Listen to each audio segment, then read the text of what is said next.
Now moving on to President Obama yesterday and getting a little personal when he spoke about his daughter unexpectedly. This is a rare glimpse into the Obama family. I don't have teenagers yet. Malia's just turned 12. Say good luck, huh? And she just got braces, which is good because, you know, she looks like a kid, and you know, she was getting, she's starting to look too old for me. Never nice when your dad talks about you, even if he is the President of the United States. To talk about the President, Malia Obama, and all things politics, Perry Bacon from the Washington Post. Thanks so much for joining us. Good to see you guys. Thank you. So let's start with the President yesterday in Nevada. How is this groundwork for November going for him? He's really trying to establish this notion that it's a referendum election and not just, I mean, it's a choice election. It's about Republicans versus Democrats, not just about is unemployment high or are things not going as well as people would like. Because people are not very happy with where the country is going. So he's trying to make this very much about Joe Barton and John Boehner. The problem with this strategy is, remember in 2006, Republicans spent a lot of time attacking Nancy Pelosi.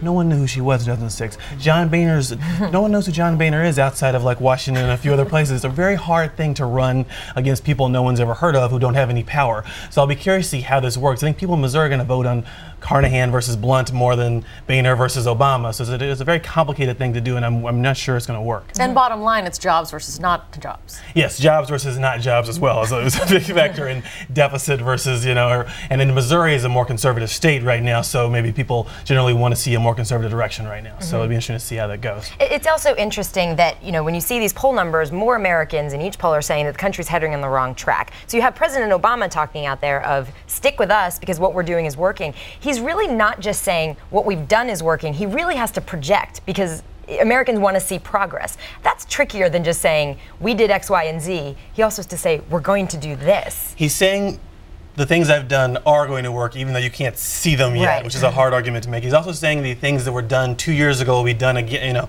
there's a lot of Bush bashing still. I don't think he's you know, using this word inheriting and Bush in general and what how they, I guess he talks about they drove the car off into the ditch or what have you. Again, a lot of people, I'm not sure how well the Bush argument works. It worked in 06, it worked in 08, but Bush is kind of out of the, you know, out of the picture right now. So we'll see how that works. That fires up core Democrats, which they need Democrats to vote for them as well. So I mean, the Democrats come out in big numbers, but I'm not sure how that works among independent voters who are wary, who are focused on right now and not thinking about 2 years ago. Another high-profile Republican who was an issue, or at least the last time we were on this program, is Michael Steele, of course, the RNC chairman, making some ill-advised remarks on the war in Afghanistan. Let's take a listen to what he said just yesterday. Thoughts about the possible calls for investigation? I ain't going anywhere. Yeah. I'm here. Look, we have too much work to do. We have too much work to do. He ain't going anywhere. Perry, what's your reaction? How's he doing? He's right. I mean, we always ignore the obvious here. In this case, the obvious is simple. The Republicans don't have a lot of leading African-American figures. They're not going to push out one in the middle of the election cycle in July, a few months before. Then you turn into a bloody fight about who will be the next chairman. You have the report. All of us will write about how Republicans are very undiverse, and here's a number of examples that they don't want to have that fight. So, so I mean, this is a good example of how he said something that everyone in the party virtually disagrees with, and still no one, Mitch McConnell's not said anything, John Boehner's not said anything. I mean, McCain kind of criticized him but didn't say he should resign.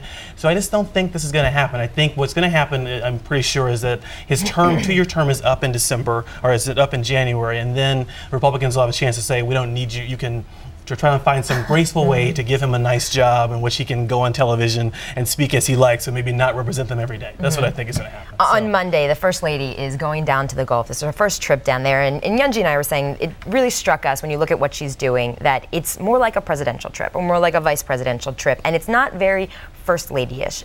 She's going and giving a briefing and she's giving remarks. Is this a wasted opportunity for somebody like Michelle Obama, who really has that power to connect to people, to go down there, maybe sit with some residents? Are they missing the mark on this? I don't think so. I think that anytime they go down there, it still helps in terms of like showing that they understand what's going on, they understand how people are sympathizing. At the same time, I'm not sure she should give a large policy address. What can she say? On some level, what can he say? We got to that point where they need to do some amount of showing that feeling your pain, for lack of a better expression. But at the same time, I mean, the challenge for Obama at this point is for both Michelle and the president is I'm not sure any kind of effort beyond stopping the spill helps. I'm not sure how much political the time to be Mayor Giuliani of this crisis is over, and at this point now they just have to try to fix the problem. So is she almost too late in going? I think she's almost too late in going, is what I would say. I don't think it's about what she's doing. I just think that the political impact of her going is limited right now. Plus, I mean, the president's not going. I mean, she's not the president. People know that as well. So I think that there's a limited impact, is my sense of it. Okay, and of course, in 10 seconds or less, what's Congress taking on next week? Congress is going to start talking about an energy bill. That's the big thing the Senate's going to start talking about, and they're also going to still try to work on getting unemployment benefits going again, which is actually a really important issue for people who don't have jobs. It is a huge percentage of American people right now. So we'll be watching and we'll be reading. Perry Bacon, thank you so much for joining us. Thank you. And you can tune in to Sundays this week. They're going to be sitting down with David Axelrod, Congressman Gutierrez, and Congressman Bilbray. Thanks for tuning in. Check us out online as always.